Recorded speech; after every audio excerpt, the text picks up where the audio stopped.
Il existe en France une législation qui sanctionne l'injure, la diffamation, la provocation à la haine, à la violence et à la discrimination raciste. Cette loi, la loi contre le racisme de 1972, ses objectifs, sa philosophie, son application sont un pilier fondamental de notre vie démocratique. Cette loi régit les relations sociales, le débat, la liberté d'expression, dans la sphère médiatique et dans notre vie quotidienne. Il faut le rappeler, nos députés et sénateurs l'ont adopté à l'unanimité. Par raison et conviction, ils ont considéré que ce qui pouvait être pensé appartenait à chacun, et ce qui était exprimé publiquement rendait tout citoyen responsable de la vitalité et de l'éthique du débat démocratique, de la rue aux réseaux sociaux. Les mots engagent la responsabilité de ceux qui les portent en public, notamment quand ils ont le dessein clair de nuire, de ridiculiser ou de violenter. Robert Badinter déclarait avec une immense justesse, il y a fort longtemps déjà, que les mots sont des fusils chargés.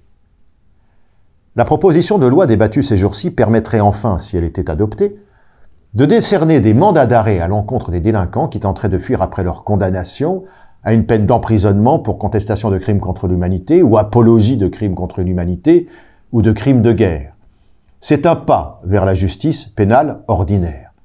Mais il faut aller plus loin et sortir la loi de 1972 de la loi sur la liberté de la presse et de protection des journalistes, qui est la loi du 29 juillet 1881.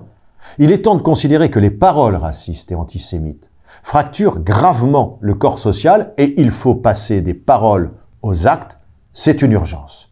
Ayons le courage de faire du racisme et de l'antisémitisme des délits de droit commun. Ne permettons plus à ceux qui abusent de la liberté d'expression et la piétinent, se croyant à l'abri derrière leurs écrans ou leur communauté extrémiste, de bénéficier de la protection de la loi de 1881. Le mot peut tuer. Soyons réalistes. Quand il n'est plus question de liberté d'expression mais de propos racistes ou antisémites, la justice ordinaire doit passer comme pour tout type de délinquance.